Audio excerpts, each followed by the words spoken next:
نحمده ونصلي على رسوله الكريم اما بعد فاعوذ بالله من الشيطان الرجيم بسم الله الرحمن الرحيم رب اشرح لي صدري ويسر لي امري واحلل عقدة من لساني يفقهوا قولي رب زدني علما اللهم فقهنا في الدين اللهم بارك لنا في اوقاتنا آمين۔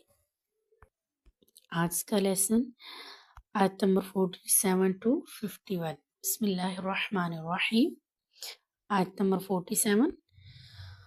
اور جس دن ہم پہاڑوں کو چلائیں گے اور آپ زمین کو بالکل چٹیل اور ہموار دیکھیں گے۔ یہ کس چیز کا منظر بیان کیا جا رہا ہے؟ قیامت کے دن کا ذکر کیا جا رہا ہے، قیامت کا منظر بیان کیا جا رہا ہے کہ کیا ہوگا کہ اس دن پہاڑ چلیں گے۔ اب چلنے سے مراد یہاں کیا ہے کہ جیسے ایک اور قرآن مجید میں ایک اور جگہ پہ آتا ہے کہ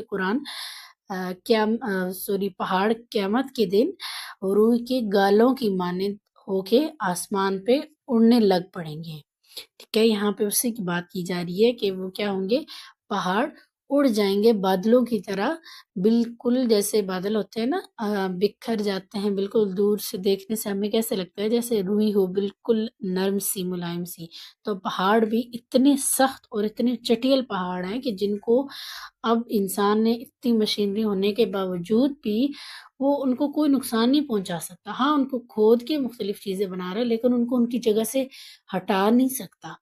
تو اللہ تعالیٰ کہہ رہے ہیں کہ قیامت کے دن وہ بھی وہاں سے ہٹ جائیں گے اور وہ کیا ہو جائیں گے، روئی کے گالوں کی طرح ہو جائیں گے۔ پھر آگے اللہ تعالیٰ کہہ رہے ہیں کہ اور آپ زمین کو بالکل چٹیل اور ہموار دیکھیں گے، یعنی کہ زمین کے اوپر کوئی جاندار، کوئی کچھ بھی نہیں رہے گا، کوئی عمارتیں جو اتنی بڑی بڑی آج بنی ہوئی ہیں قیامت کے دن کچھ بھی نہیں ہوگا، جیسے بالکل ایسے ہو جائے گی زمین جیسے ایک بالکل پلین میدان ہوتا ہے۔ پھر آگے اللہ تعالیٰ کہہ رہے ہیں کہ اور ہم لوگوں کو جمع کریں گے تو ان میں سے کسی کو بھی باقی نہیں چھوڑیں گے۔ جی میم اس کا جو آنسر ہے وہ کوئی ہے ذکر جس طرح سے کہ پہلے جب انسانوں کو ختم کر دیا جائے گا اس کے بعد ساری دنیا کو ختم کیا جائے گا، یا ایک ہی ٹائم پہ سب کچھ ایک دم ختم ہو جائے گا؟ دیکھیں اللہ تعالیٰ کی ذات ہے نا، اللہ تعالیٰ تو کچھ بھی کرنے پہ قادر ہے، ٹھیک ہے، جیسے ہمیں کیا سے کوئی تفصیل نہیں ہے، نہیں اتنی ڈیٹیل نہیں، اس میں یہی بتایا گیا ہے کہ سور پھونکا جائے گا اور تمام انسان جو ہے وہ فوت ہو جائیں گے اور زمین جو ہے وہ برابر اور ہموار کر دی جائے گی، یہی چیز ہمیں ملتی ہے۔ جی ٹھیک ہے میم۔ ٹھیک ہے، مزید میں آپ کو نا اس کا پوچھ کے اور آنسر پھر میں انشاءاللہ اچھے طریقے سے آپ کو پھر دوبارہ کر دوں گی، ٹھیک ہو گیا؟ انشاءاللہ میم۔ تو اس آیت میں اللہ تعالیٰ کیا کہہ رہے ہیں کہ ہم لوگوں کو جمع کریں گے تو ان میں سے کسی کو بھی باقی نہیں چھوڑیں گے، یعنی کہ تمام انسان حضرت آدم سے لے کر قیامت کے دن جو آخری انسان پیدا ہوگا اس تک ہر ایک کو نکال کے کھڑا کر دیا جائے گا، چاہے وہ قبروں میں ہوں گے چاہے جہاں مرضی ہوں گے، ٹھیک ہے، ان کو فوت کیا جائے گا اور دوبارہ ان کو سامنے اللہ تعالیٰ اپنے سامنے لا کے کھڑا کریں گے، چاہے وہ آپ کہہ لیں کہ ابھی جیسے ہم امیجن بھی نہیں کر سکتے کہ اتنے سال ہو گئے ہیں حضرت ابراہیم اور ان کے دور کی ان کی امت کو گزرے ہوئی ہے، تو وہ ابھی کیسے ہو سکتے ہوں گی، اٹھیں گی، لیکن یہ اللہ تعالیٰ کا معجزہ ہے اور اللہ تعالیٰ قیامت کے دن سب کو اکٹھا کریں گے، ٹھیک ہے۔ اور کیا ہوگا، یہاں پہ تین چیزیں بیسیکلی قیامت کے حوالے سے بیان کی جا رہی ہیں۔ سب سے پہلے کہ پہاڑ چلائے جائیں گے، ٹھیک ہے، دوسری چیز کہ جو زمین ہے وہ بالکل چٹیل اور ہموار ہو جائے گی کہ اس میں کوئی کہیں دور تک آپ کو دیکھنے سے بھی کوئی چیز نہیں نظر آئے گی، بلکہ بالکل ایک میدان بنا دیا جائے گا اس کو، خالی میدان جس میں انسان آ کر اکٹھے ہوں گے، ٹھیک ہے۔ اس کے بعد تیسری کیا چیز ہے کہ وہاں پہ لوگوں کو جمع کر دیا جائے گا، اللہ تعالیٰ اپنے سامنے سب کو کھڑا کریں گے، اور یہی دن کون سا ہوگا، حشر، جی، تو وہاں پہ لوگوں کو اکٹھا کر دیا جائے گا، اور یہ کون سا دن ہوگا، یہ حشر کا دن ہوگا، اور کوئی بھی نفس، کوئی بھی انسان اس دن کی سختی سے اور اس دن سے نہیں بچ جائے گا، چاہے وہ اگر دنیا میں چھپ کے نا اللہ تعالیٰ سے چھپ کے، بعض ہوتے ہیں کہ بہت برے برے اعمال کر گزرتے ہیں، ٹھیک ہے، ظاہری طور پر تو وہ اللہ تعالیٰ سے کوئی بھی نہیں چھپ سکتا، لیکن وہ اپنے آپ کو دل کو تسلی دے رہے ہوتے ہیں نا کہ ہمیں کوئی دیکھ نہیں رہا، کیوں؟ کیونکہ ان کو کوئی انسان اس وقت نہیں دیکھ رہا ہوتا، اور وہ جو مرضی کریں۔ لیکن اللہ تعالیٰ یہاں پہ بیان کر رہے ہیں کہ وہاں پہ پھر کوئی بھی نہیں بچ سکے گا، چاہے کوئی چھپ کے رہتا تھا، چاہے کوئی ایسا انسان تھا جس کو دنیا میں ابھی تک کسی نے دیکھا ہی نہیں تھا، وہ بھی قیامت کے دن اکٹھا ہوگا، اس کو بھی جمع کریں گے اللہ تعالیٰ، سب کے سامنے لائیں گے حشر کے میدان میں، وہ بھی ہوگا۔ نیکسٹ ہے آیت نمبر 48۔ آیت نمبر 48 میں اللہ تعالیٰ کیا کہہ رہے ہیں؟ اور وہ اپنے پروردگار کے حضور صف بستہ پیش کیے جائیں گے تو اللہ تعالیٰ ان سے فرمائیں گے کہ آخر تم ہمارے پاس اس طرح آ گئے جیسے ہم نے پہلی بار تمہیں پیدا کیا تھا۔ اب یہاں پہ جو ہے وہ اس کا یہ ہے کہ جس طرح انسان پہلی مرتبہ بالکل اکیلے پیدا ہوتا ہے نا اور پھر دنیا میں آتا ہے، تو قیامت کے دن بھی ایسے ہی ہوگا، صحیح سالم بالکل اس کا، اگر دنیا میں اس کا کچھ بھی ہوا، کوئی کسی مصیبت کی وجہ سے، جیسے بعض لوگ ہوتے ہیں کسی ایکسیڈنٹ میں ان کا بازو کٹ جاتا ہے، ٹانگیں کٹ جاتی ہیں، یا کچھ بھی جسم کا کوئی بھی حصہ جو ہے ان کا کٹ جاتا ہے، تو قیامت کے دن وہ بالکل ان کے ساتھ موجود ہوں گے، ٹھیک ہے، ان کو۔ تو اللہ تعالیٰ اس آیت میں کیا کہہ رہے ہیں کہ وہ جو انسان کا مطلب کسی بھی چیز، کوئی بھی چیز اس کی ہوئی ہے، جیسے دانت ٹوٹتے ہیں تو قیامت کے دن وہ بھی بالکل صحیح سالم ہو جائیں گے، ٹھیک ہے، انسان کو بالکل پہلے کی طرح اٹھایا جائے گا۔ ایک حدیث میں آتا ہے کہ سیدنا عائشہ فرماتی ہیں کہ ایک دن رسول صلی اللہ علیہ وسلم نے فرمایا، قیامت کے دن لوگ ننگے پاؤں، ننگے بدن اور بن ختنہ اکٹھے کیے جائیں گے۔ میں نے عرض کیا، یا رسول اللہ صلی اللہ علیہ وسلم، اس طرح تو مرد اور عورتیں ایک دوسرے کو دیکھیں گے؟ آپ صلی اللہ علیہ وسلم نے فرمایا کہ وہ وقت اتنا سخت ہوگا کہ ان باتوں کی کسی کو ہوش ہی نہیں ہوگا۔ بخاری شریف کی حدیث ہے۔ تو کیا ہے کہ اتنا سخت دن ہوگا کہ اب ایک جیسے حضرت عائشہ نے کوشچن کیا تھا اس لحاظ سے کہ انسان کو کسی کا بھی ہوش نہیں ہوگا، نفسا نفسی کا عالم ہوگا، ہر انسان کو اپنی پڑی ہوگی۔ جیسے کہ کیا آتا ہے قرآن مجید میں ایک جگہ پہ آتا ہے کہ حمل والی اپنا حمل گرا دے گی، یعنی کہ اتنی سختی ہوگی کہ کسی کو کسی کی نہیں پرواہ ہوگی، یعنی کہ ماں کو اپنی اولاد کی، حالانکہ ماں کو آپ دیکھیں کہ دنیا میں آپ دیکھیں کہ ایک ماں وہ ہستی ہوتی ہے نا کہ اولاد کو کوئی بھی تکلیف ہوتی ہے تو سب سے پہلے ماں تڑپ اٹھتی ہے، ٹھیک ہے، ماں کیا چاہتی ہے کہ وہ تکلیف اس کی اولاد پہ نہ آئے، اس پہ آ جائے بے شک، لیکن قیامت کے دن جو والدین ہوں گے وہ اپنی اولاد کو خود پیش کر رہے ہوں گے کہ اللہ تعالیٰ یہ لے لیں، ان کو لے لیں اور ہمیں بخش دے، نفس نفسی کا عالم ہوگا۔ پھر آگے اللہ تعالیٰ کیا کہہ رہے ہیں کہ تم اسی طرح پیش کیے جاؤ گے جس طرح تم پہلی مرتبہ تمہیں پیدا کیا تھا، بلکہ تم تو یہ سمجھے بیٹھے تھے کہ ہم نے تمہارے لیے کوئی وعدے کا وقت مقرر نہیں کیا۔ اب یہاں پہ کیا آ رہا ہے کہ یہ منکرین آخرت کو کہا جا رہا ہے نا، جو آخرت کے انکاری ہیں، آج کے دور میں بھی اور اس وقت بھی، جو بھی آخرت کے دن پر ایمان نہیں لاتے، وہ کیا سمجھتے ہیں؟ وہ یہی سمجھتے ہیں نا کہ بس ہماری زندگی یہیں پہ ہے اور اس کے بعد ہم مٹی میں مٹی ہو جائیں گے، ہماری ہڈیاں ختم ہو جائیں گی، اور قیامت جو ہے وہ کچھ بھی نہیں ہے، یہ صرف ایسے ہی ڈرانے کے لیے سب کچھ کہا گیا ہے۔ اللہ تعالیٰ کیا کہیں گے؟ اللہ تعالیٰ ان کو اکٹھا کر کے کہیں گے کہ اب بتاؤ کہ تم یہی کہتے تھے نا کہ اس میں کوئی حقیقت نہیں ہے، تو اب بتاؤ اب کتنی حقیقت ہے۔ تو اس چیز کا یہ قیامت کے بارے میں ہی بیسیکلی سارا بتایا جا رہا ہے، اگلی آیات میں بھی اور ان میں بھی۔ جی آمنہ، آپ کچھ کہنا چاہتی ہیں؟ میں کہنا چاہ رہی تھی کہ اگر ہم اپنی بھی انسانی عقل دیکھیں تو اس میں بھی شاید ہم اس بات کو، جو یہ ہم پڑھتے ہیں، جو ہمارے منظر ہے، یہ تو ہمارا ایمان ہے، لیکن اگر ہم اس کو ویسے پڑھیں تو ہم بھی شاید تھوڑی دیر کے لیے اس پہ یقین نہ کر سکیں کہ اس طرح کا کچھ ہوگا، کہ تمام انسان اکٹھے ہوں گے نا، یہ چیز تھوڑی نا عقل کے لیے ہماری بہت بڑی ہے، بہت بڑی بات ہے یہ۔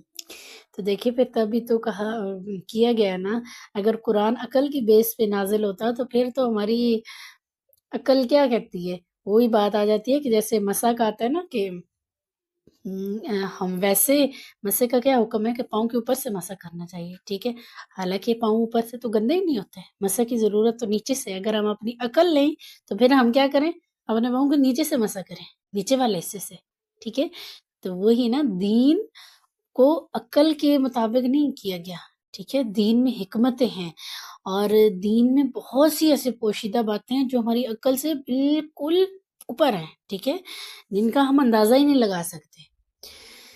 تو یہ بھی انہی میں سے ایک چیز ہے، ٹھیک ہے۔ اور یہ پھر وہ ایمان بالغیب آ جاتا ہے نا، کہ ہمارے ایمان کا کیا تقاضا ہے کہ ہم غیب پر ایمان رکھیں، ٹھیک ہے۔ غیب میں پھر کیا آتا ہے، وہ تو اگر ہم سوچیں تو ہم نے فرشتوں کو کون سا دیکھا ہوا ہے، ٹھیک ہے، ہم تو فرشتوں پر بھی نہ کریں، ٹھیک ہے، کہ فرشتے بھی کوئی مخلوق ہیں، ہوتے ہیں، نظر جو نہیں آتے تو وہ کہاں پہ ہوتے ہیں، لیکن ہاں ایمان بالغیب ہے، ہم نے ایمان لانا ہے، ٹھیک ہے۔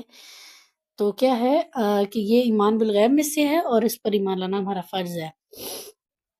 آگے آ جاتے ہیں آیت نمبر 49۔ کلیئر ہے نام نا آپ کو پچھلا کوشچن؟ جی جی ٹھیک ہے، چلے آیت نمبر 49 میں آ جاتے ہیں۔ 49 میں اللہ تعالیٰ کیا کہہ رہے ہیں کہ اور نامہ اعمال ہر ایک کے سامنے رکھ دیا جائے گا، تو آپ مجرموں کو دیکھیں گے کہ وہ اپنے نامہ اعمال کے مندرجات سے ڈر رہے ہیں اور کہیں گے ہائے ہماری بدبختی، اس کتاب نے نہ تو کوئی چھوٹی بات چھوڑی ہے اور نہ بڑی، سب کچھ ہی ریکارڈ کر لیا گیا ہے۔ یعنی کہ اس وقت کیا کیا جائے گا کہ جب نامہ اعمال ہر ایک کے سامنے پیش کیے جائیں گے نا، ہر ایک کو اس کا نامہ اعمال دیا جائے گا، آپ اس کا اس طرح ذہن میں کریں کہ جیسے ایگزام ہوتے ہیں تو کیا ہوتا ہے کہ ہمیں ہماری شیٹس پکڑا دی جاتی ہیں، اس میں تو ہم نے کیا کرنا ہوتا ہے، لکھنا ہوتا ہے، لیکن اس میں ہم لکھ نہیں سکیں گے، بلکہ وہ آئے گا جو ہم ساری زندگی لکھتے رہیں۔ اس کو پھر آپ اس چیز سے ریلیٹ کر سکتے ہیں کہ رزلٹ والا دن، ٹھیک ہے، جیسے رزلٹ شیٹ ہمیں پکڑا دی جاتی ہیں کہ جو تم نے پیپر میں کیا تھا اب یہ اس کا نتیجہ ہے، ٹھیک ہے۔ کوئی پاس ہوتے ہیں، کوئی فیل ہوتے ہیں، کچھ درمیان میں رہ جاتے ہیں۔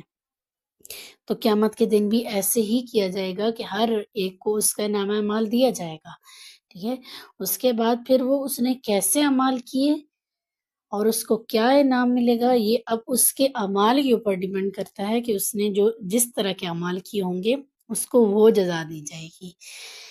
پھر اللہ تعالیٰ کیا کہہ رہے ہیں کہ جو مجرم ہوں گے نا، وہ جب اپنے نامہ اعمال کو دیکھیں گے تو اس میں جو درج ہوں گی ان کی چیزیں، ان کی غلطیاں، ان کی کوتاہیاں، ان کی گناہ، ان کا کفر، اس چیز سے وہ ڈر رہے ہوں گے، اور پھر وہ آپس میں کیا کہیں گے کہ ہائے ہماری بدبختی کہ اس کتاب نے نہ کوئی چھوٹی بات چھوڑی ہے نہ بڑی۔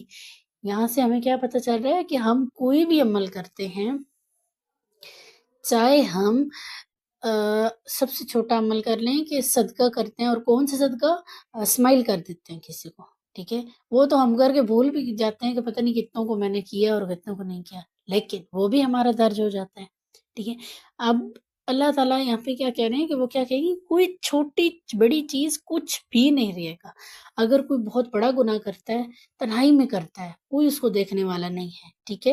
انسان کیا کرتا ہے کہ کوئی بھی کام، جو غلط کام اگر وہ تنہائی میں کرتا ہے نا، تو وہ کیا کرتا ہے، وہ یہ سمجھتا ہے کہ بس اب میں نے کر دیا اور میں جو ہے وہ اس کو بس اب کسی نے نہیں دیکھا تو ختم ہو گیا یہ یہیں پہ، اور کچھ ٹائم آتا ہے کہ انسان اس کو بھول جاتا ہے، ٹھیک ہے۔ لیکن ایک ہمارا ضمیر ہوتا ہے نا، وہ بار بار ہمیں یاد کرواتا ہے کہ تم نے یہ گناہ کیا تھا، لیکن جو بہت بدبخت انسان ہوتا ہے نا، اس کا ضمیر بھی اس کو یاد نہیں کرواتا، ٹھیک ہے، اس کو بالکل بھول جاتا ہے کہ میں نے کبھی یہ کام کیا بھی تھا۔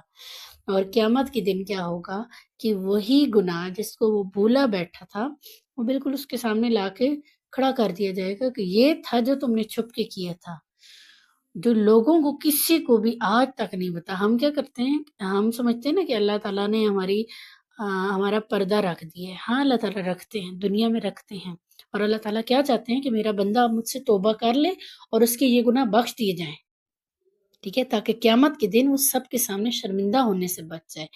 کیونکہ قیامت کے دن کیا ہوگا کہ ایک بالکل وہ آپ کہہ لیں کہ جیسے دنیا میں ہے نا کہ ریکارڈنگ کر دی جاتی ہے اور بعد میں اس کو چلایا جاتا ہے، تو یہ بھی ابھی ہماری ریکارڈنگ ہو رہی ہے، ہم جو کام کر رہے ہیں، اٹھ رہے ہیں، بیٹھ رہے ہیں، سو رہے ہیں، کھا پی رہے ہیں، چل رہے ہیں، کچھ بھی کر رہے ہیں، وہ ہمارا ریکارڈ کیا جا رہا ہے، کیا جا رہا ہے، کیا جا رہا ہے، اور قیامت کے دن وہ ریکارڈنگ چلائی جائے گی.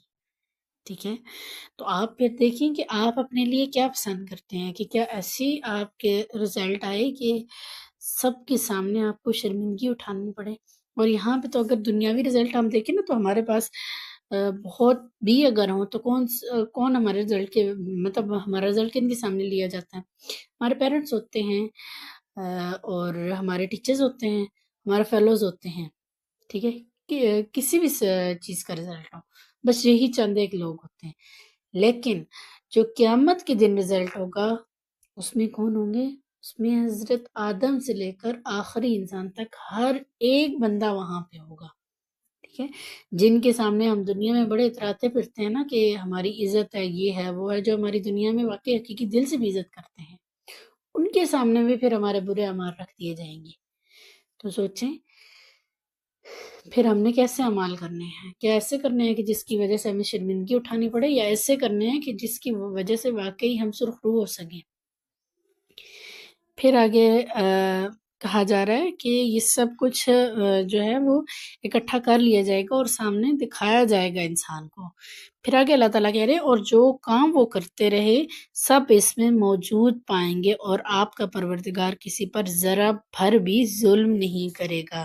یعنی کہ یہ نہیں ہوگا کہ اگر کسی انسان نے چھوٹی چھوٹی نیکیاں کی تو اللہ تعالیٰ اس کو چھپا دیں گے، اور جو بڑی جو ہے وہ بڑے پیمانے پہ نیکیاں کرتے ہیں، جیسے کنواں لگواتے ہیں، بڑی عمارتیں بنواتے ہیں، کسی بچے کو پڑھا لکھوا دیتے ہیں، اس طرح کے بڑے کام کرتے ہیں، تو صرف اللہ تعالیٰ ان کی نیکیوں کو نہیں جانیں گے، بلکہ اگر کوئی راستے میں جا رہا ہے، اس نے کوئی اس طرح کی چیز دیکھی ہے جو نقصان دینے والی ہے، تو اگر اس نے اس کو ہٹا دیا تو اللہ تعالیٰ اس کا بھی اس کو وہاں پہ بدلہ دیں گے. ٹھیک ہے. یعنی کہ کوئی چیز بھی اللہ تعالیٰ کی ذات سے چھپی ہوئی نہیں ہے. ہم بعض چیزیں ایسے کرتے ہیں نا کہ جو صرف ہمیں پتہ ہوتی ہے، لیکن باقی کوئی بھی اس کا جاننے والا نہیں ہوتا. ٹھیک ہے. لیکن اللہ تعالیٰ کی ذات وہ ساری چیزیں جانتے ہیں، اللہ تعالیٰ وہ سارے کام دیکھ رہے ہیں. ٹھیک ہے. پھر ہمیں ایسی نیکیاں کرنے کی ضرورت ہے جس کا علم صرف اور صرف اللہ تعالیٰ کی ذات کو ہو. ٹھیک ہے. چلیں زیادہ نہیں تو دن میں 1 سے 2 ہم نے ایسے نیک اعمال کرنے ہیں جس کا علم صرف اللہ کی ذات کو ہو. ٹھیک ہے. ہماری چھپیاں نہیں کہ وہ اللہ تعالیٰ کو تحفے میں دے دیں. ٹھیک ہے. اللہ تعالیٰ یہ آپ رکھ لیں، اور جب میں جو ہے وہ قیامت کے دن مجھے کم پڑ جائیں گی نیکیاں تو آپ یہ اس میں کر لیجیے گا. ٹھیک ہے. پھر اللہ تعالیٰ کوئی انسان کے اوپر مشکلات آتی ہیں نا، تو آپ سوچیں کہ میرے پاس کوئی ایسی نیکیاں ہیں کہ اگر میرے اوپر کوئی مشکل وقت آیا تو میں اس کا صدقہ کر کے اس کا اللہ تعالیٰ کو واسطہ دے کے، وسیلہ دے کے، اور میں کچھ مانگ سکتی ہوں. اگر نہیں ہے تو پھر آج سے ہی شروع کریں، اور اگر ہیں تو بہت اچھی بات ہے، مزید کرنے کی کوشش کریں. ایسی نیکیاں کریں کہ جو واقعی مشکل وقت میں آپ کے کام آ سکیں. میم جو ہے یہی کہا جاتا ہے کہ اس چیز کو ایسے آپ برداشت کر لیں کہ اللہ اس کا بدلہ دے گا. لیکن میم اگر کوئی چیز ہے جو دنیا میں ہم سے برداشت نہیں ہو رہی ہے، تو کیا میم ہمارے پاس اتنا حق نہیں ہے کہ ہم اس کے بارے میں اس کو فل اسٹاپ لگائیں کہ اب یہ ہمیں برداشت نہیں ہو رہی ہے؟ پر اس کا گناہ تو نہیں نہ ہمیں ہوگا. دیکھیں ظلم جو ہوتا ہے نا، اگر ظلم ہے نا تو اس کے بارے میں کیا کہا جاتا ہے کہ اس کا کریں، آپ اس کے اپنے حق کے لیے لڑیں. ٹھیک ہے. اللہ تعالیٰ نے یہ حکم نہیں دیا کہ آپ اپنی جان کے اوپر ظلم کرتے رہیں، اگلا آ کے آپ کو مار بھی دے تو آپ خاموشی سے بیٹھے رہیں کہ نہیں میں صبر کروں. نہیں، یہ صبر نہیں ہے. ٹھیک ہے. جو غلط ہے اس کو غلط کہیں، اپنے حق کے لیے، اپنے نفس کے لیے، اپنی جان کے لیے لڑیں. ٹھیک ہے. کوئی بھی ایسی چیز ہے جو آپ برداشت سے باہر ہو گئی ہے تو پھر آپ وہاں پہ آپ کا حق بنتا ہے. ٹھیک ہے.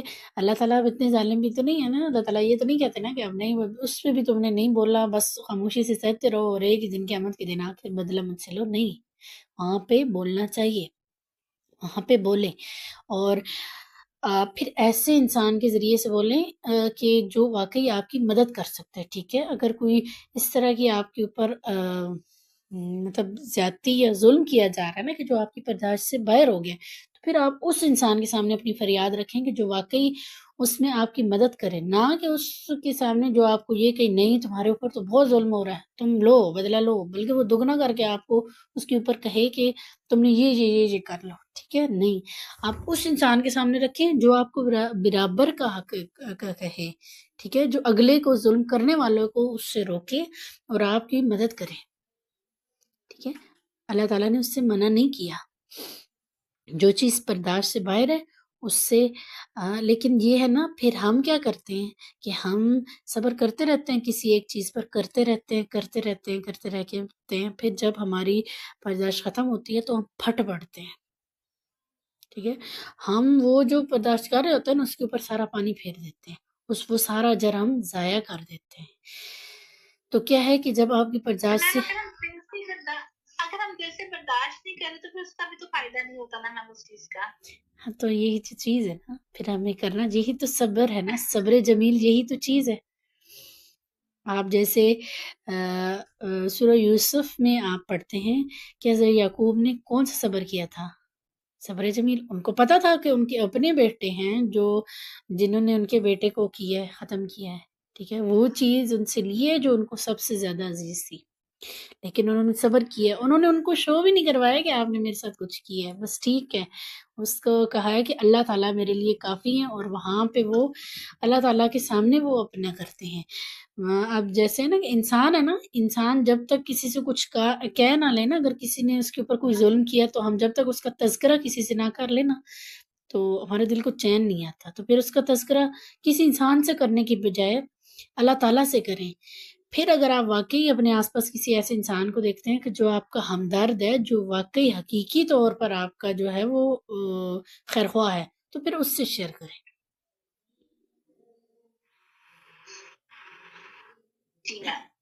کلیئر ہو گیا؟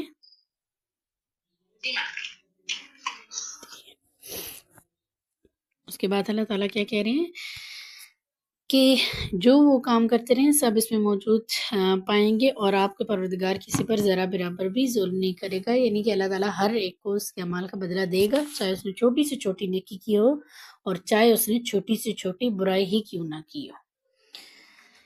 اس کے بعد ہے آیت نمبر 50. آیت نمبر 50 میں اللہ تعالیٰ کیا کہہ رہے ہیں کہ اور وہ واقعہ یاد کرو جب ہم نے فرشتوں سے کہا کہ آدم کو سجدہ کرو تو ابلیس کے سوا سب نے اسے سجدہ کیا. یہ کون سا واقعہ بیان کیا جا رہا ہے؟ یہ حضرت آدم کی تخلیق کا واقعہ بیان کیا جا رہا ہے کہ جس میں حضرت آدم کو تخلیق کر کے اس کے بعد اللہ تعالیٰ نے کیا کہا تھا کہ فرشتوں کو اور تمام جو اس وقت اللہ تعالیٰ کے پاس موجود تھے، کہ فرشتے اور جنات ہی تھے نا بیسیکلی، ان کو کہا تھا کہ آپ جو ہے وہ ان کو سجدہ کریں. تو کیا ہوا تھا کہ سب نے سجدہ کیا تھا سوائے ابلیس کے. ابلیس نے سجدہ کیوں نہیں کیا تھا؟ تکبر اور انا کی وجہ سے. وہ کیا کہتا تھا کہ میں اس سے بہتر ہوں. اچھا، اور دوسری بات یہاں پہ یہ کلیئر کر لیں کہ یہ وہ سجدہ نہیں تھا جو ہم اب نمازوں میں سجدہ کرتے ہیں. ٹھیک ہے، یہ وہ والا سجدہ نہیں ہے جو ہم اپنے 7 اعضاء پہ پورا کر کے اور سجدہ کرتے ہیں نا نماز میں. یہ وہ والا سجدہ نہیں تھا، بلکہ یہ سجدہ تعظیمی تھا. اور یہ سجدہ پہلے کی جو بھی شریعتیں گزر چکی ہیں نا ان میں جائز تھا، کر سکتے تھے، لیکن ہماری شریعت میں اس کو منع کیا گیا ہے. یہ سجدہ کون سا ہوتا ہے؟ جیسے آپ نے کیا نام لیا اس کا؟ سجدہ تعظیمی. ٹھیک ہے، تعظیم کی. یہ اس کو اس طرح کرتے ہیں نا کہ جیسے آپ نے دیکھا ہوگا کہ جو ترکی ہے نا اس میں بہت سے ایسے مذاہب ہیں کہ جو کرتے ہیں سجدہ، یہ کرتے ہیں سجدہ تعظیمی. اس کو ہاں یہ اس طرح ہوتا ہے نا کہ سینے کے اوپر ایک ہاتھ رکھ کے اور نیچے کی طرف جھکنا. ٹھیک ہے، اگلے کے سامنے جھک جانا، یہ سجدہ تعظیمی ہوتا ہے. نہیں میں پوچھی تھی اس کو لکھنا کیسے ہے؟ تعظیمی، تا عین و یا میم اور چھوٹی یا. ٹھیک ہے، تعظیم سے ہے نا. اچھا، تو یہ سجدہ ہماری شریعت نے منع ہے. ٹھیک ہے، اب صرف اور صرف ایک ہی سجدہ ہے جو ہم نماز میں کرتے ہیں اللہ تعالیٰ کے سامنے. تو کیا تھا کہ اس نے انکار کیا تھا ابلیس نے تکبر کی وجہ سے، کیونکہ وہ کیا کہتا تھا کہ اللہ تعالیٰ نے مجھے آگ سے بنایا ہے، ٹھیک ہے، میں زیادہ بہتر ہوں، کیونکہ جو فرشتے اور جنات دونوں ہیں نا، وہ تخلیق کے لحاظ سے انسان سے زیادہ اچھے ہیں، یعنی کہ ان کو برتری حاصل ہے اس چیز پر کہ انہوں نے جنات کو اللہ تعالیٰ نے کس چیز سے بنایا ہے آگ سے، اور فرشتوں کو نور سے۔ تو اس نے بھی، ابلیس نے بھی اسی وجہ سے انکار کیا تھا کہ میں تو جو ہے وہ آگ سے بنایا گیا ہوں اور یہ مٹی سے بنایا گیا، تو میں اس کے سامنے سجدہ کروں۔ بیسیکلی جو ابلیس تھا وہ کیا تھا، وہ تھا جن، لیکن کیا تھا، وہ اللہ تعالیٰ کا بہت عبادت گزار تھا، ٹھیک ہے، بہت زیادہ عبادت کرتا تھا، جس کی وجہ سے وہ فرشتوں کے صف میں اس کو لا کھڑا کیا تھا اللہ تعالیٰ نے، ٹھیک ہے، لیکن اس کی وہ ساری عبادتیں ضائع ہو گئی جب اس نے اللہ تعالیٰ کے حکم سے انکار کیا۔ تو دیکھیں ہم دن میں اللہ تعالیٰ کے کتنے احکام پہ چلتے ہیں اور کتنے کا انکار کرتے ہیں، تو پھر ہمارا انجام کیا ہوگا؟ لیکن اللہ تعالیٰ کی ذات کا دیکھیں کہ کتنی رحمت ہے ہم پہ کہ ہم پھر بھی اس کے عذاب سے بچے ہوئے ہیں، اور یہ نبی کریم صلی اللہ علیہ وسلم کی دعا ہے، ٹھیک ہے، نبی صلی اللہ علیہ وسلم نے دعا کی تھی نا کہ اللہ تعالیٰ میری قوم کو پچھلی قوم کی طرح عذاب دے کر تباہ نہ کرنا، تو یہ مفہوم ہے آپ صلی اللہ علیہ وسلم کی دعا کا، تو یہ وہی دعا بھی ہے، آپ صلی اللہ علیہ وسلم کی دعا کا نتیجہ ہے کہ اللہ تعالیٰ ہمیں عذاب نہیں دے رہے، وقتی طور پر ہمیں وقتاً فوقتاً چھوٹے موٹے عذاب آتے رہتے ہیں، جیسے کہ قحط سالی کا، یا کچھ نہ کچھ ایسی بیماری بھیج دی جاتی ہے، جیسے پہلے تھا کووڈ تھا، ٹھیک ہے، تو یہ کیا تھا، یہ اللہ تعالیٰ کے عذاب ہیں۔ اللہ تعالیٰ چاہتے ہیں کہ ہم اس سے سبق سیکھیں، لیکن ہم اس سے سبق حاصل نہیں کرتے۔ تو کیا تھا کہ پھر اس نے انکار کیا تھا، اور پھر وہ کفار میں سے ہو گیا تھا، یعنی کہ انکار کرنے والوں میں سے ہو گیا تھا، مشرک ہو گیا تھا، ٹھیک ہے، پھر اللہ تعالیٰ نے اس کو ایک سجدہ نہ کرنے پر اس کو جنت سے نکال دیا تھا، اور فرشتوں نے، وہی فرشتے تھے، انہوں نے سجدہ کیا، اور اللہ تعالیٰ نے ان کو ان کا مقام دیا، ٹھیک ہے، اگر ان میں سے کوئی اور بھی ہوتا اور وہ اسی طرح انکار کرتا ہے تو اللہ تعالیٰ نے ان کے ساتھ بھی یہی کرنا تھا، لیکن وہاں پہ ابلیس نے انکار کیا تو اس کا یہ انجام ہوا۔ پھر اللہ تعالیٰ آگے کیا کہہ رہے ہیں کہ اور وہ جنوں میں سے تھا، اس لیے اپنے پروردگار کے حکم سے سرتابی کی، کیا تم مجھے چھوڑ کر اسے اور اس کی اولاد کو اپنا دوست بناتے ہو، حالانکہ وہ تمہارا دشمن ہے۔ دیکھیں اللہ تعالیٰ پھر حقیقت بتا رہی ہیں کہ وہ کیا ہے، وہ انسان کا دشمن ہے۔ اب کوئی بھی دشمن ہوتا ہے، فار ایگزامپل آپ کو پتہ ہے کہ فلاں انسان آپ کا دشمن ہے، ٹھیک ہے، وہ کسی بھی وقت آپ کو نقصان پہنچا سکتا ہے، تو ہم اس سے کتنے الرٹ ہو کے رہتے ہیں نا، ہر جگہ سے چھپ کے رہتے ہیں، اپنے بچوں کو بھی اس سے بتاتے ہیں، اس کے بارے میں بتاتے ہیں کہ دیکھو فلاں تمہارا دشمن ہے، اس سے ذرا بچ کے رہنا، یہ تمہیں کبھی بھی نقصان دے سکتا ہے۔ لیکن ہم ابلیس کے معاملے میں یہ کیوں نہیں کرتے؟ کیونکہ ہم اس کو اپنا دشمن مانتے ہی نہیں ہیں سرے سے، ٹھیک ہے، کیونکہ انسان جس کو دشمن مانتا ہے نا، اس کے بارے میں وہ مطاعت ہوتا ہے، وہ اس طرح بے لگام نہیں چلتا کہ وہ جیسے مرضی آپ کا دشمن آپ کو کر دے، نہیں، ٹھیک ہے، اس کو خطرہ ہوتا ہے کہ یہ ابھی میں اکیلا جا رہا ہوں، ابھی میں یہ کر رہا ہوں، تو یہ نہ یہ اس وقت مجھ پہ حملہ کر دے، وہ ہر وقت الرٹ ہوتا ہے، ٹھیک ہے، تو ہم شیطان کے معاملے میں ایسا کیوں نہیں کرتے؟ ہم اس کو اپنا دشمن کیوں نہیں مانتے؟ تو ہم نے کیا کرنا ہے، اللہ تعالیٰ کے حکم کی پابندی کرنی ہے کہ اس کو واقعی حقیقی طور پر اپنا دشمن ماننا ہے اور اس سے بچنا ہے، کہ اللہ تعالیٰ کہہ رہے ہیں نا کہ وہ تمہارا دشمن ہے اور وہ تمہیں کبھی بھی بھٹکا سکتا ہے، کبھی بھی بھٹکا سکتا ہے۔ ہم کیا کرتے ہیں، ہم 4 اچھے اعمال کر کے اپنے ذہن میں کیا لے آتے کہ نہیں اب بس میں تو نا اب بہت اچھی ہو گئی ہوں، اور مجھے اب شیطان نہیں بھٹکا سکتا، نہیں، وہ بھٹکا سکتا ہے، کبھی بھی بھٹکا سکتا ہے، ٹھیک ہے، آخری سانس تک، کیونکہ اس کو اللہ تعالیٰ نے مہلت دے دی ہے، اس نے مہلت مانگی تھی نا اللہ تعالیٰ سے کہ اللہ تعالیٰ مجھے نا قیامت کے دن تک مہلت دیں، میں نا آپ کی جو مخلوق ہے اس میں سے بہت سو کو بھٹکاؤں گا اور کثیر تعداد میری پیروکار ہوگی۔ اور اب آپ دیکھیں کہ کیا میں تو ان کثیر تعداد میں، وہ جو کثرت سے شیطان کے پیروکار ہے، اس میں شامل تو نہیں ہو رہی، ٹھیک ہے، ظاہر ہے انسان ہے، غلطیاں ہوتی ہیں، ابن آدم ہے نا، تو غلطیاں تو ہوتی ہیں، لیکن غلطی کر کے اس کی اصلاح کر لیں، توبہ کر لیں اور اصلاح کر لیں، ٹھیک ہے؟ غلطی ہوئی، اس سے توبہ کریں، اور ایسی توبہ کریں کہ دوبارہ اس کے نہ کرنے کا وعدہ کریں۔ ہم غلطی کرتے ہیں تو کیسی اس کی پھر توبہ کرتے ہیں کہ توبہ کر کے اور پھر اگلی دفعہ میں بھول جاتا ہے، ٹھیک ہے؟ ہم وہی غلطی پھر ریپیٹ کر دیتے ہیں، پھر بھی یاد آتا ہے، پھر کرتے ہیں۔ خیر اللہ تعالیٰ کو وہ زیادہ پسند ہے جو بار بار غلطی کرتا ہے اور بار بار اللہ تعالیٰ کی طرف رجوع کرتا ہے۔ ہاں، لیکن پھر ہم نے دیکھنا ہے کہ ہم توبہ کیسی کرتے ہیں، ٹھیک ہے؟ اپنی توبہ کو دیکھنا ہے کہ کیا ہم بس ایسے ہی یاد کر کے ہاں بس یہ گناہ ہوا تھا، اللہ تعالیٰ مجھے اس پہ معاف کر دیں، یا واقعی دل سے اس کو غلطی مان کے اور پھر اس پہ توبہ کرتے ہیں، ٹھیک ہے؟ تو یہ ہمارے اوپر کرتا ہے، کیونکہ دلوں کے حال نا کوئی کسی انسان کا کوئی بھی نہیں جان سکتا۔ اب میں نہیں جان سکتی آپ میں سے جو بھی یہاں پہ ہیں ان کے دلوں میں اس وقت کیا چل رہا ہے، ٹھیک ہے؟ نہ آپ لوگوں میں سے کوئی یہ جانتا ہے کہ میرے دل میں اس وقت کیا چل رہا ہے۔ دلوں کا حال صرف اور صرف اللہ تعالیٰ جانتا ہے، تو ہم جس لحاظ سے توبہ کریں گے وہ اللہ تعالیٰ جانتے ہیں کہ اس نے کس طرح کی توبہ کی ہے، ٹھیک ہے؟ پھر ہم نے شیطان کا پیروکار نہیں بننا، ٹھیک ہے؟ خود کو بھی بچانا ہے اور اپنے بچوں کو بھی اس چیز سے محفوظ رکھنا ہے، ٹھیک ہے؟ بچوں میں آپ کے چھوٹے بہن بھائی آ جاتے ہیں، آپ کی روحانی اولاد، ٹھیک ہے؟ آپ کے اسٹوڈنٹس اس میں آتے ہیں، آپ کے اپنی حقیقی اولاد، ٹھیک ہے؟ یہ سارے آپ کی اپنی اولاد میں سے آتے ہیں، ٹھیک ہے؟ تو پھر ہم نے اس سے واقعی ان کو بھی اس چیز سے باخبر کرنا ہے اور خود بھی اس کے ہتھکنڈوں سے بچنا ہے۔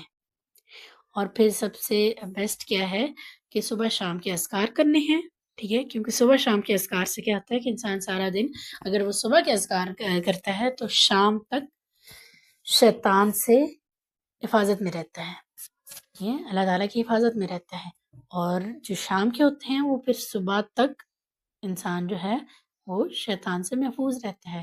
اور ایک تسبیح ہے لا الہ الا اللہ وحدہ لا شریک لہ لہ الملک ولہ الحمد وہو علی کل شیء قدیر، ایک جگہ پہ یہ آتا ہے اور ایک جگہ پہ آتا ہے لا الہ الا اللہ وحدہ لا شریک لہ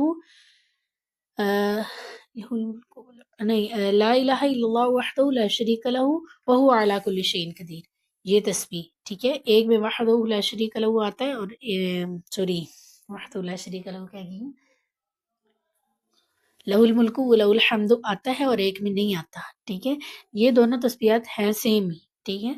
اس کو جو انسان حدیث میں آتا ہے کہ جو انسان صبح 100 دفعہ کرتا ہے تو وہ سارا دن شیطان سے محفوظ رہتا ہے، اور جو شام میں 100 دفعہ پڑھتا ہے وہ صبح تک شیطان سے حفاظت میں رہتا ہے۔ اور آج کل آپ دیکھیں کہ جادو جنات یا اس طرح کی چیزوں کے مسائل بہت زیادہ آ رہے ہیں، ٹھیک ہے؟ تو اس سے پہلے ہی اپنے کر لیں، اپنے آپ کی حفاظت کر لیں، کیونکہ دیکھیں کہ ہم نے جو اگر ہمیں پتا ہو نا کہ یہاں سے ہمیں خطرہ ہے تو ہم اس کے لیے پہلے سے سیکیورٹی تیار کر کے رکھتے ہیں، اپنی جو بھی حفاظتی اقدام ہوتے ہیں وہ ہم کر کے رکھتے ہیں کہ یہ میں نے کرنا ہے، اس کے ذریعے سے مجھے کیا ہوگا کہ یہ نقصان نہیں پہنچے گا۔ لیکن ظاہر ہے اگر ہمیں پتہ ہے کہ یہ چیز ہے، یہ شیطان ہے، یہ ہم پہ حملہ کرے گا، لیکن اس کی ہم کوئی تیاری نہ کریں تو ظاہر ہے وہ ہم پہ حملہ آور ہو جائے گا، ہم اس کے ہتھ کنڈوں میں آ جائیں گے، ٹھیک ہے؟ اس کے ہتھ کنڈوں میں آنے سے پہلے ہی خود کی حفاظت کر لیں، خود کے گرد ایک حصار باندھ لیں اور اپنے آپ کو اس سے بچائیں۔ پھر اللہ تعالیٰ آگے کیا کہہ رہے ہیں کہ یہ کیسا برا بدل ہے جسے ظالم لوگ اختیار کر رہے ہیں۔ یہ کیوں اللہ تعالیٰ کہہ رہے ہیں کہ یہ ان لوگوں کے لیے اللہ تعالیٰ کہہ رہے ہیں کہ جو شیطان کے پیروکار بن جاتے ہیں، اللہ تعالیٰ کے ساتھ شریک ٹھہراتے ہیں، گناہ کرتے ہیں، صغیرہ و کبیرہ گناہ کرتے ہیں، حلال حرام کی تمیز ختم کر لیتے ہیں۔ آگے اللہ تعالیٰ اگلی آیت میں ہے آیت نمبر 51 میں اللہ تعالیٰ کہہ رہے ہیں کہ میں نے انہیں نہ اس وقت گواہ بنایا تھا جب آسمان اور زمین پیدا کیے تھے، اور نہ اس وقت جب خود انہیں پیدا کیا تھا، اور میں گمراہ کرنے والوں کو اپنا مددگار بنانے والا بھی نہیں۔ یعنی کہ اللہ تعالیٰ کہہ رہے ہیں کہ جب میں نے زمین و آسمان پیدا کیے تھے تو اس وقت میں نے تمہارے جو معبود ہے نا جن کی تم اب عبادت کرتے ہو، یہ بیسیکلی کس کو کہا جا رہا ہے؟ کفار مکہ کو، کہ جن کی تم اب عبادت کر رہے ہو، میں نے ان سے کوئی مشورہ نہیں لیا تھا، اور نہ وہ اس وقت موجود تھے، ٹھیک ہے، ان کا وجود ہی نہیں تھا، اور نہ میں نے ان سے مشورہ لیا تھا جب میں نے یہ سارے زمین و آسمان سب کچھ ہے ان کو تخلیق کیا تھا، اور نہ اس وقت میں نے ان سے کچھ مشورہ کیا تھا جب میں نے تمہیں پیدا کیا تھا، تمہاری تخلیق کی تھی، تو میں نے اس سے کوئی بھی مشورہ نہیں لیا تھا۔ پھر کیا ہے کہ اللہ تعالیٰ پھر آگے کیا کہہ رہے ہیں کہ میں گمراہ کرنے والوں کو اپنا مددگار بنانے والا بھی نہیں، کہ اگر جو ہے وہ میں نے کسی کو اپنا مددگار بنایا بھی ہوتا تو ان بختوں کو بناتا کہ جو لوگوں کو گمراہی کا سبب بنتے ہیں۔ یہاں پہ اللہ تعالیٰ کہہ رہے ہیں کہ کیا تم یہ سمجھتے ہو نا کہ میں نے ان کو مددگار بنایا، تو کیا میرے لیے وہی رہ گئے تھے کہ میں صرف انہی کو مددگار بناتا جو خود لوگوں کو گمراہ کرنے کا باعث ہے؟ پھر آگے اللہ تعالیٰ کہہ رہے ہیں کہ میں گمراہ کرنے والوں کو اپنا مددگار بنانے والا بھی نہیں، یعنی کہ میں ایسی چیزوں کو یا ایسے جو جن کو تم اپنے معبود بناتے ہو، میں ان کو کیوں بناؤں گا؟ جبکہ اللہ تعالیٰ کی ذات تو کامل ہے، ٹھیک ہے، وہ تو ہر چیز پر اختیار رکھتی ہیں کہ وہ ہر چیز کو جیسے مرضی اللہ تعالیٰ تخلیق کرنا چاہے کر دیتے ہیں۔ وہ کہتے ہیں نا کہ اللہ تعالیٰ صرف کہتے ہیں کن اور فیکون، وہ ہو جاتی ہے۔ تو ہمیں پھر کیا ایمان رکھنا ہے کہ ایک تو سب سے پہلے آخرت پر ایمان، ٹھیک ہے، اس کی جو ہے اس کا ہم نے اپنے ذہن میں کرنا ہے کہ یہ چیز پر حق ہے، یہ ہو کر رہے گی۔ اگر ہم اس پر ایمان نہیں رکھتے تو یہ کیا ہے، ہم ایمان کے دائرے سے نکل رہے ہیں، ٹھیک ہے۔ دوسرا جو آج کی آیتوں میں زیادہ امپورٹنٹ تھا کہ شیطان کے ہتھ کنڈوں سے خود کو محفوظ کرنا، اس کے لیے تسبیحات وغیرہ جو بھی مصنوعی طریقے ہمیں بتا دیے گئے ہیں ان کو اختیار کرنا ہے۔ اور اس کے بعد پھر ہم نے جو ہے وہ صرف خود ہی نہیں کرنا بلکہ اپنی اولاد، اپنے رشتہ دار، اپنے دوست جو ہمیں سب سے زیادہ عزیز ہوتے ہیں ان کو بھی اس چیز سے آگاہ کرنا ہے۔ ٹھیک ہو گیا؟ یہی تھا آپ کا آج کا لیسن۔ کسی کا کوئی کوشچن ہو تو وہ کر سکتے ہیں۔